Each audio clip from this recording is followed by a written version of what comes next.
हम पढ़ रहे थे संविधान की आवश्यकता क्यों पड़ी, जिसके 3 पॉइंट्स हम पढ़ चुके थे।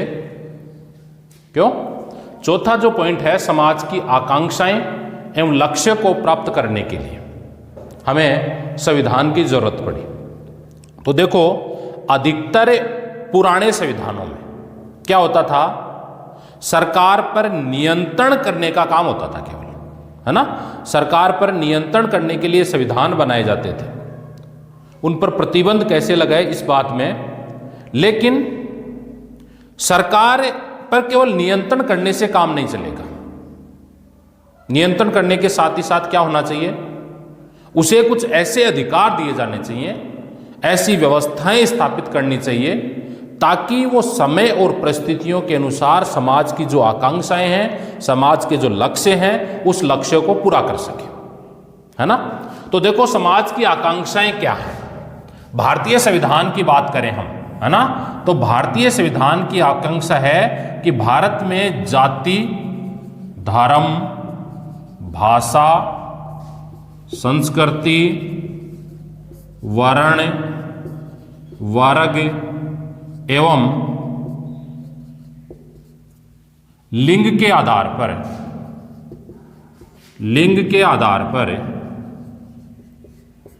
भेदभाव नहीं हो तथा सभी लोगों को गरिमापूर्ण जीवन, मान प्रतिष्ठा, गरिमापूर्ण जीवन जीने का अधिकार हो। अब देखो, आकांक्षाएं क्या है भारतीय संविधान की, यानी भारतीय जनता क्या चाहती है। तो देखो, भारतीय जनता चाहती है कि यहां पर जाति, धर्म, भाषा, संस्कृति, वर्ण, वर्ग, लिंग और जन्म स्थान के आधार पर किसी प्रकार का कोई भेदभाव नहीं किया जाए, सभी को जाति के आधार पर समान माना जाए।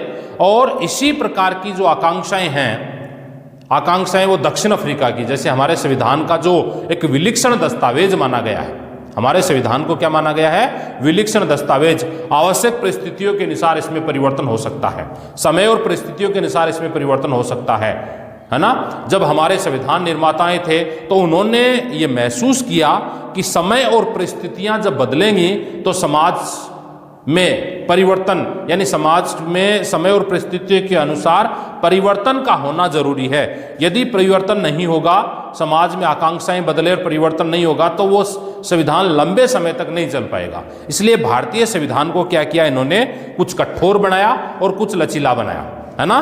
तो कठोर और लचीलेपन का क्या बनाया, सम्मिश्रण बनाया, इस प्रकार ताकि जाति, धर्म, भाषा, संस्कृति, लिंग, जन्म स्थान आदि के आधार पर भेदभाव नहीं हो, सभी लोगों को सम्मान, गरिमापूर्ण जीवन जीने का अधिकार हो। इस लक्ष्य और इस आकांक्षा को पूरा करने के लिए इन्होंने ऐसा किया।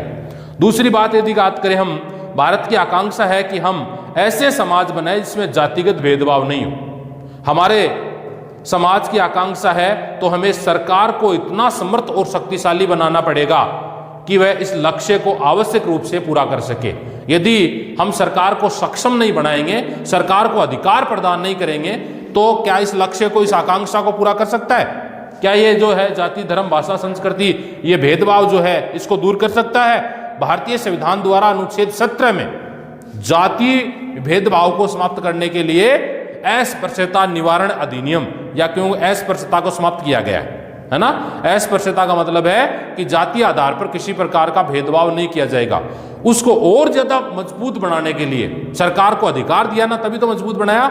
1955 में क्या किया, अस्पृश्यता निवारण अधिनियम पारित कर दिया, और 1987 में उसे और ज्यादा मजबूत बना दिया, और ज्यादा मजबूत बनाकर इतना शक्तिशाली बना दिया कि कोई भी व्यक्ति किसी व्यक्ति को जातीय शब्दों का प्रयोग नहीं कर सकता।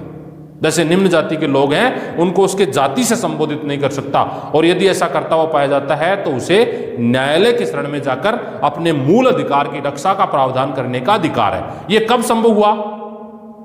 यह तभी संभव था ना जब सरकार को एक विशेष अधिकार दिया गया, सरकार को यह प्रावधान दिया गया कि जिसके आधार पर जातीय भेदभाव नहीं हो, भाषा के आधार पर भेदभाव नहीं हो, धर्म के आधार पर भेदभाव नहीं हो, और अस्पृश्यता निवारण अधिनियम बनाया गया 1955 में। ये जब अधिकार मिला इस आकांक्षा को पूरा करने के लिए, जातीय भेदभाव को समाप्त करने के लिए, है ना। उसी प्रकार भारत के संविधान की ये आकांक्षाएं हैं, उसी प्रकार एक दक्षिण अफ्रीका है ना। दक्षिण अफ्रीका में हमारे गांधी जी जो है वो मेस्टर मिनिस्टर उपाधि धारण करने के बाद जब भारत में वकील का कार्य में सफल नहीं हुए, उसी दौरान 1893 में एक अब्दुल्ला एंड कंपनी की पैरवी करने के लिए, कौन सी कंपनी की? अब्दुल्ला एंड कंपनी की पैरवी करने के लिए कहां चले गए? दक्षिण अफ्रीका चले गए। और दक्षिण अफ्रीका में उन्होंने रंग भेद देखा, तो रंग भेद की नीति को समाप्त करने के लिए पहली बार इन्होंने अहिंसा के माध्यम से, किस माध्यम से? अहिंसा के माध्यम से, यानी हिंसा नहीं करेंगे हम, एक गाल पे थप्पड़ मारेंगे, दूसरा उनके सामने सुपुर्द कर देंगे। तो अहिंसा के मार्ग पर, हिंसा को समाप्त करते हुए अहिंसा के मार्ग पर आगे बढ़ने का प्रयास किया इन्होंने। अहिंसा के मार्ग पर भेदभाव को समाप्त करने का प्रयास किया, ताकि जातीय आधार पर जो भेदभाव है वहां दक्षिण अफ्रीका में, नस्ल के आधार पर जो भेदभाव है, इस भेदभाव को समाप्त किया जा सके। देखो, नेल्सन मंडेला का नाम सुना आपने। नेल्सन मंडेला ने दक्षिण अफ्रीका में जब लंबी लड़ाई लड़ी स्वतंत्रता के लिए, और लंबी लड़ाई लड़ने के बाद जब वहां का संविधान बना, तो संविधान में भारतीय संविधान की विशिष्ट विशेषताओं को उन्होंने समायोजित किया, और भारतीय संविधान की आकांक्षाएं जो थी वही आकांक्षाएं उनकी थी। तो वहां की आकांक्षाएं कौन सी थी? नस्ल के आधार पर भेदभाव को समाप्त करना, है ना। नस्ल के आधार पर भेदभाव को समाप्त करने का मतलब यह हुआ कि जातीय धर्म, ये काले और गोरे के मध्य जो भेदभाव है उसको समाप्त किया गया, और नेल्सन मंडेला को वहां राष्ट्रपति बनाया गया।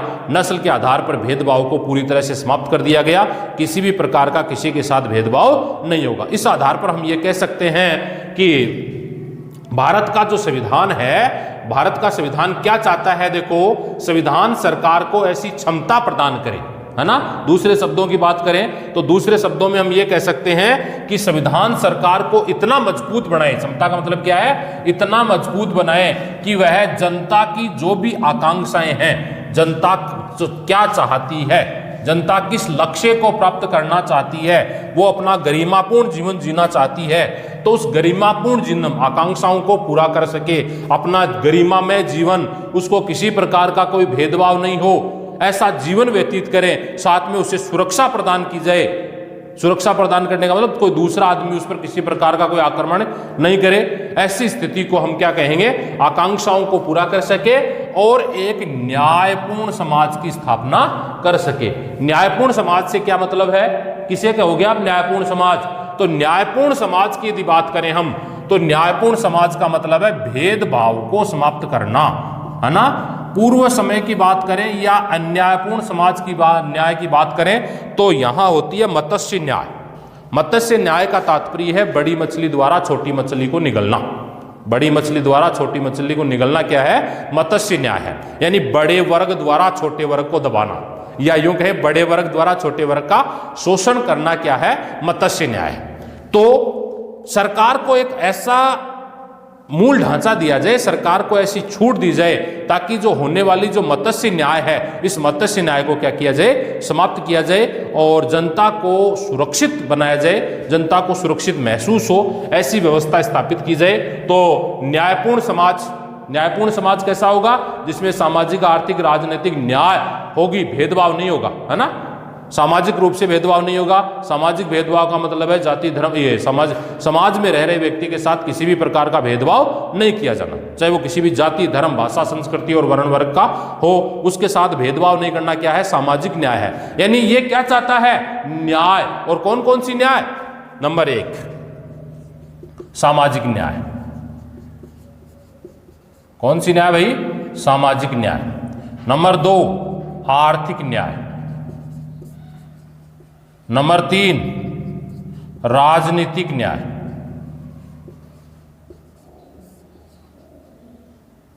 धार्मिक न्याय।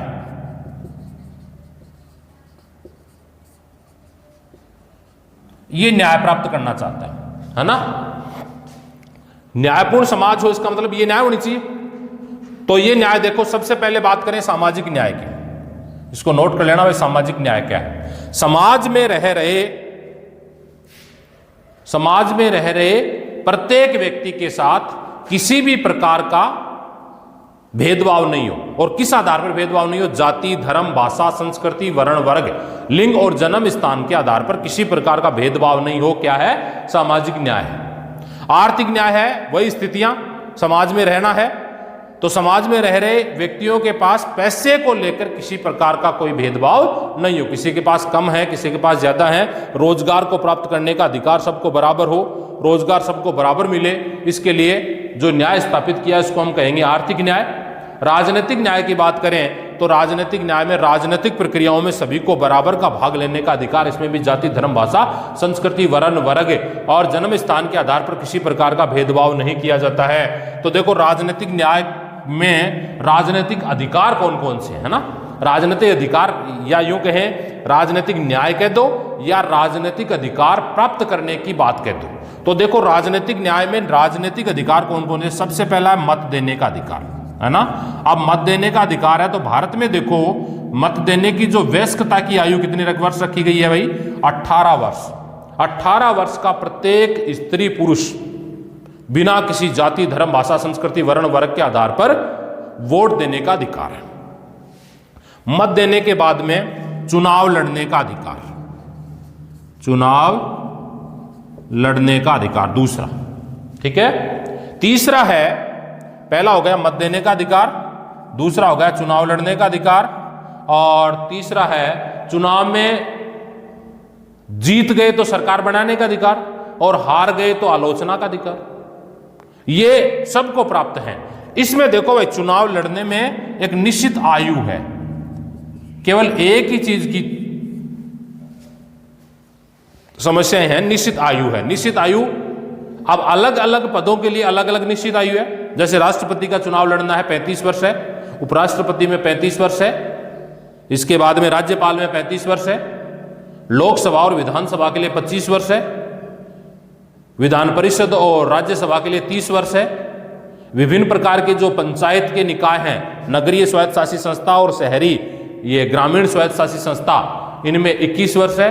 तो ये निश्चित आयु प्राप्त करने के बाद हमें चुनाव लड़ने का अधिकार प्राप्त हुआ है, उसे हम कहेंगे राजनीतिक न्याय। धर्म के आधार पर आप किसी भी धर्म को माने, पूजा अर्चना करें, मंदिर में जाएं, मस्जिद में जाएं, गुरुद्वारे में जाएं, वहाँ किस प्रकार की आपकी पद्धति है उस पद्धति के हिसाब से आप पूजा अर्चना कर सकते हैं, जिसके आधार पर किसी प्रकार का कोई भी भेदभाव आपके साथ नहीं किया जाएगा। सभी धर्मों को सम्मान माना जाएगा, किसी भी धर्म के साथ भेदभाव नहीं होगा। तो ये है सामाजिक ये न्यायपूर्ण समाज की स्थापना में सामाजिक, आर्थिक, राजनीतिक न्याय प्राप्त हो और उसके लिए सरकार जो संविधान है वो उचित परिस्थितियां उपलब्ध करवाएं। उचित परिस्थितियों में ही संविधान का निर्माण हो सकता है या यूं कहें संविधान आगे बढ़ सकता है। समाज एक विशेष स्वरूप के अंदर कार्य कर सकता है, समाज की विषय वस्तु को उचित रूप में दिशा निर्देश दिया जा सकता है। यह है समाज की आकांक्षा एवं लक्ष्य। और एक लास्ट बची है आपकी विशेषता, जिसको आज पूरा कर लेते हैं, फिर कल हम पढ़ेंगे संविधान कैसे समाज में बना या संविधान किस रूप अस्तित्व में आया, भारतीय संविधान कब बना, इन सब पर हम कल चर्चा करेंगे, है ना। आज केवल लास्ट एक आवश्यकता है। देखो राष्ट्र की बुनियादी पहचान, राष्ट्र की बुनियादी पहचान से तात्पर्य है कि राष्ट्र का विश्व में क्या योगदान है ना, उसकी पहचान कहां है। जैसे बात करें हमारा एक पड़ोसी राष्ट्र पाकिस्तान, तो पाकिस्तान का नाम आता है तो वहां कभी तख्ता पलट प्रक्रिया होती है ना, कभी सैनिक शासन कभी लोकतंत्र, कभी सैनिक शासन कभी लोकतंत्र, है ना। तो ये वहां की बुनियादी पहचान है। अमेरिका की बात करें तो वहां अध्यक्षात्मक शासन प्रणाली है और विश्व में आज उसको सर्वश्रेष्ठ देश माना गया है, सबसे शक्तिशाली देश माना गया है। ब्रिटेन की बात करें तो ब्रिटेन की बुनियादी पहचान क्या है? संसद की जननी कहा गया उसको, यानी ब्रिटेन की संसद को क्या कहा गया है? सभी संसदों की जननी कहा गया है ब्रिटेन की संसद को। तो ब्रिटेन की संसद संसदों की जननी है। अमेरिका में अध्यक्षात्मक शासन प्रणाली अपना रखी है। उसी प्रकार भारत की भी बुनियादी पहचान होनी चाहिए। तो भारत भी क्या चाहता है कि राष्ट्र है, इसकी बुनियादी पहचान हो, राष्ट्र की स्थापना हो। तो देखो समाज की बुनियादी पहचान की बात करें हम तो संविधान किसी समाज को बुनियादी पहचान देता है। इसका अर्थ क्या है कि संविधान के माध्यम से ही किसी समाज की एक सामूहिक इकाई के रूप में पहचान होती है। यानी वहां का संविधान कैसा है, वहां का संविधान लिखित संविधान है, अलिखित संविधान है, अभिसमयों पर आधारित संविधान है, और यदि लिखित संविधान है तो वो कैसा है, उसका स्थान देश में कैसा है। जैसे मान लो अभी बात कर रहे थे पाकिस्तान की, तो पाकिस्तान का संविधान क्या है, कभी लोकतंत्र है, लोकतंत्र शासन व्यवस्था सही रूप में चल रही है, लेकिन उसी दौरान सैनिक शासन जो होता है, सेना का सर्वोच्च जो अधिकारी होता है, सेना का सर्वोच्च जो पदाधिकारी होता है, वो क्या करता है, राष्ट्रपति प्रधानमंत्री सहित उन सबको मार डालता है या उनको नजरबंद कर देता है, और उसके स्थान पर स्वयं राजा बन जाता है, स्वयं देश का मुखिया बन जाता है, स्वयं शासन व्यवस्था संचालित करने का काम करने लग जाता है। तो ऐसे शासन व्यवस्था को हम सैनिक शासन कह देंगे।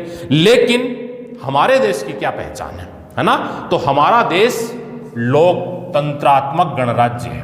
हमारा देश की क्या पहचान है भाई, लोकतंत्रात्मक गणराज्य है ना। यानी लोकतंत्र का मतलब है जनता का शासन, लोकतंत्र का क्या मतलब है, जनता का शासन, और गणराज्य का मतलब है यहां का राष्ट्राध्यक्ष यानी राष्ट्रपति जनता द्वारा अप्रत्यक्ष रीति से आनुपातिक प्रतिनिधित्व की एकल संक्रमणीय गुप्त मतदान पद्धति, राष्ट्रपति का चुनाव होता है। यानी इसके चुनाव में संसद के दोनों सदनों के निर्वाचित सदस्य, विधानसभाओं के निर्वाचित सदस्य चुनाव में भाग लेते हैं। तो इस आधार पर हम ये कह सकते हैं कि इनकी जो चुनाव पद्धति है वो जनता से सीधे न होकर अप्रत्यक्ष रूप से चुनी जरूर जाती है, निश्चित कार्यकाल है उनका। जैसे बात करें ब्रिटेन की, तो ब्रिटेन में राजतंत्रात्मक शासन प्रणाली, लोकतंत्र तो है वहां, लेकिन वहां क्या राजतंत्रात्मक शासन प्रणाली है। राजतंत्रात्मक का मतलब है राजा सर्वे सर्वा पद है, जब तक उनका अस्तित्व है, जब तक वो हस्ताक्षर नहीं करेंगे कानून नहीं बनेगा। ब्रिटेन के राजा के बारे में कहा गया है कि ब्रिटेन का सम्राट कभी गलती नहीं करता। क्यों भाई, क्योंकि उसे ईश्वर का प्रतिनिधि माना गया, पहली बात। और दूसरी बात, समस्त प्रकार के जो कार्य हैं वो संसद करेगी, है ना। संसद कोई भी कानून बनाएगी, उस कानून को राजा कभी पुनर्विचार के लिए नहीं लौटा सकता। तो वो तो एक तरह से रबर की मोहर है, कठपुतली है एक तरह से। तो रबर की मोहर कभी क्या गलती कर सकती है, जो भी कानून बनाएगा, जो भी काम करना, वो किसके अधीन है, वहां की संसद के अधीन है। जो भी संसद कानून बनाएगी, कानून पारित करेगी, उस पर राजा को हस्ताक्षर करने, तो वो तो हस्ताक्षर करने वाला है, मतलब प्रतिष्ठा का सूचक है। लेकिन भारत की क्या आकांक्षाएं हैं, यानी भारत की क्या बुनियादी पहचान है कि ये लोकतंत्रात्मक गणराज्य है। अब देखो भारत की पहचान विश्व में कैसी है ना, ये पहचान हमें संविधान दिलाता है। भारत की पहचान कैसी है, इसमें देखो पहली बात करें हम धर्म की, तो भारत कैसा देश है, पंथ निरपेक्ष देश है ना। भारत कैसा देश है भाई, पंथ निरपेक्ष, यानी सभी धर्मों को क्या मानता है, ये सम्मान मानता है। किसी भी धर्म को ये हतोत्साहित नहीं करेगा और किसी भी धर्म को ये प्रोत्साहित नहीं करेगा। जबकि पाकिस्तान एक धार्मिक राज्य है ना। पाकिस्तान में वहां हिंदुओं के साथ जो भेदभाव होता है, गरीबी का स्तर वहां बढ़ रहा है। जबकि भारत क्या है, पंथ निरपेक्ष राज्य है ना। भारतीय संविधान की प्रस्तावना में लिखा हुआ है कि भारत के लोगों को वो सामाजिक न्याय, आर्थिक न्याय, राजनीतिक न्याय, सामाजिक आर्थिक समानता स्थापित करेंगे, है ना। ये क्या है, राष्ट्र की बुनियादी पहचान है ना। राष्ट्र की बुनियादी पहचान प्रस्तावना में उन्होंने लिख दिए, या यूं कहें जब पंडित नेहरू ने 13 दिसंबर 1946 को उद्देश्य प्रस्ताव रखे, चुनाव जो निर्मात्री सभा थी, या यूं कहें संविधान निर्माण करने वाला जो संगठन था, उसके सामने 13 दिसंबर 1946 को जब उद्देश्य प्रस्ताव रखे, उन उद्देश्य प्रस्तावों में इन्होंने स्पष्ट कह दिया कि हमारा संविधान कैसा होगा, हमारे संविधान में सभी लोगों को न्याय मिलेगी। कौन कौन सी न्याय, वही सामाजिक न्याय, आर्थिक न्याय, राजनीतिक न्याय, धार्मिक न्याय। सबके साथ सम्मान व्यवहार किया जाएगा, किसी भी के साथ किसी प्रकार का भेदभाव नहीं किया जाएगा। और इसी बात को एज इट इज किस में रख दिया, भारतीय संविधान की प्रस्तावना में इंक्लूड कर दिया कि हम क्या चाहते हैं, हम किस लक्ष्य को प्राप्त करना चाहते हैं, किस आधार को हम प्राप्त करना चाहते हैं। तो पंथ निरपेक्षता भी है, एकता भी है, अखंडता भी है, इसका भी इसमें समावेश किया गया है। तो देखो संविधान बनाने के पहले हमारी अन्य अनेक प्रकार की पहचान और अस्मिताएं होती थी, लेकिन कुछ बुनियादी नियमों और सिद्धांतों पर सहमत होकर हम अपनी मूलभूत राजनीतिक पहचान बनाने का काम किया।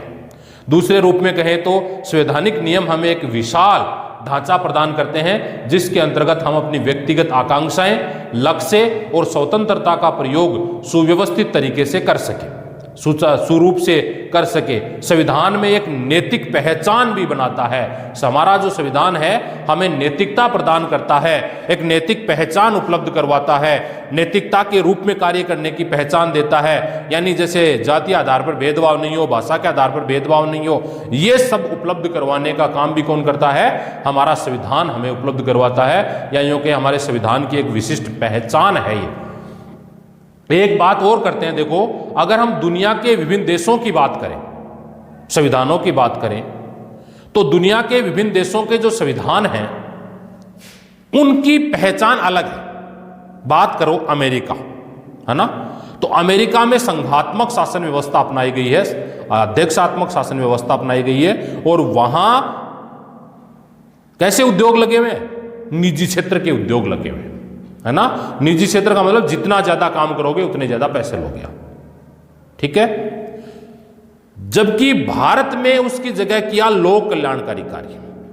वे उद्योग जो व्यक्ति निजी रूप में स्थापित नहीं कर सके, महंगे पड़ते हों, ऐसे उद्योगों को, या यूं कहें, देखो अर्थव्यवस्थाओं की बात करें, एक है समाजवादी अर्थव्यवस्था जैसे भारत में है, एक है पूंजीवादी अर्थव्यवस्था, और एक है साम्यवादी अर्थव्यवस्था, है ना। ये पहचान है। साम्यवादी अर्थव्यवस्था की बात करें तो साम्यवादी चीन, पूंजीवादी अर्थव्यवस्था की बात करें तो अमेरिका। समस्त प्रकार के उद्योगों पर नियंत्रण किसका होगा? पूंजीपतियों का होगा। साम्यवादी की बात करें तो सबका सब नियंत्रण सरकार का होगा। पहले सोवियत संघ, रूस भी साम्यवादी देश थे, ठीक है। अब देखो इन दोनों को भारत ने नकार दिया, क्योंकि पूरा का पूरा यदि सरकार पर नियंत्रण हो जाएगा, जब हम स्वतंत्र हुए उस दौरान पूरा का पूरा सरकार पर यदि प्रभाव डाल दिया जाएगा तो लोग काम नहीं करेंगे, है ना। सरकारी उपक्रम में काम कम ही करना चाहते हैं, कम करना चाहते हैं ना। इसलिए सरकार ने क्या किया कि इस व्यवस्था को नकार दिया। पूरी सबके सब यदि पूंजीपतियों के अधीन दे दिए जाएंगे तो वस्तुओं को क्या बेचेंगे? महंगी बेचेंगे। इसलिए जो आवश्यक वस्तुएं हैं जिनके बिना काम नहीं चल सकता, ऐसी आवश्यक वस्तुओं पर किसका नियंत्रण होगा? ऐसी आवश्यक वस्तुओं पर नियंत्रण होगा सरकार का। और जो सामान्य रूल की भाषाएं हैं उन पर नियंत्रण किसका होगा? पूंजीपतियों का। यानी दोनों को अपनाया गया, जिसे हम कहते हैं समाजवादी व्यवस्था, या एक नया नाम दे सकते हो आप, मिश्रित अर्थव्यवस्था। मिश्रित अर्थव्यवस्था, दोनों का संयुक्त स्वरूप, ठीक है। और समाजवादी व्यवस्था की बात करें तो समाज का सर्वांगीण विकास कैसे हो, इस लक्ष्य को प्राप्त करने का बात करें। एक देश हुआ है आपका जर्मनी। तो जर्मनी में भी क्या होता था? नस्ल के आधार पर भेदभाव होता था, जबकि भारतीय संविधान जाति और नस्ल को नागरिकता के आधार में मान्यता नहीं देता था। वहां नस्लीय आधार पर भेदभाव होता था, इसलिए नस्लीय आधार को इन्होंने भेदभाव को समाप्त कर दिया। सार रूप में हम ये कह सकते हैं कि भारत की पहचान विश्व के देशों में कैसी है, एक विशेष पहचान है। और वर्तमान जो सरकार है, इस सरकार ने भी हमारी पहचान को सुदृढ़ बनाया है। विश्व में हमारी पहचान बढ़ी है। वर्तमान कोरोना काल का जो संकट है, इस संकट में भी जितने लोग विदेशों में मरे उतने भारत में नहीं मरे, जिसके दो कारण थे। नंबर एक तो यहाँ के लोगों की ह्यूमैनिटी पावर ज़्यादा थी, क्योंकि खान पान यहाँ का अच्छा है, रहन सहन यहाँ का अच्छा है। और दूसरा, इसकी अर्थव्यवस्था पर भी ज़्यादा प्रभाव नहीं किया, क्योंकि भारत के लोगों को बचत की प्रवृत्ति है। दूसरी बात, भारत के लोग ज़्यादा हैं वो प्राथमिक क्षेत्र में लगे हुए हैं, यानी कृषि है, पशुपालन है। तो इस क्षेत्र पर इस कोरोना का कोई संकट नहीं आया, जबकि तृतीय क्षेत्र, द्वितीय क्षेत्र, चतुर्थ क्षेत्र में इन क्षेत्रों पर इसका विशेष प्रभाव रहा। इस प्रकार आज हमारी पहचान एक विशेष बन गई है, एक विशिष्ट राष्ट्र के रूप में हमारी पहचान बन गई है। इस प्रकार हम कह सकते हैं कि भारतीय संविधान, या यूं कहें विश्व को संविधान की जरूरत है, क्योंकि संविधान के बिना ये जो समाज है वो अराजकता की स्थिति में, या दूसरे शब्दों में हम बात करें तो जैसी राजा होगा वैसी प्रजा होगी, है ना। तो दूसरी स्थिति की बात करें तो हम ये कह सकते हैं कि हमें पूरे विश्व को लिखित प्रलेखों की आवश्यकता है, सरकार को सुदृढ़ बनाने की आवश्यकता है, ताकि सही रूप में कार्य किया जा सके। ये थे भारतीय संविधान, या यूं कहें हमें संविधान की आवश्यकता क्यों पड़ी, जिसके 5 पॉइंट अब हम कल पढ़ेंगे। भारतीय संविधान किस प्रकार अस्तित्व में आया, किस प्रकार भारत का संविधान बना, प्रथम बैठक कब हुई, इन सब का हम चर्चा करेंगे कल।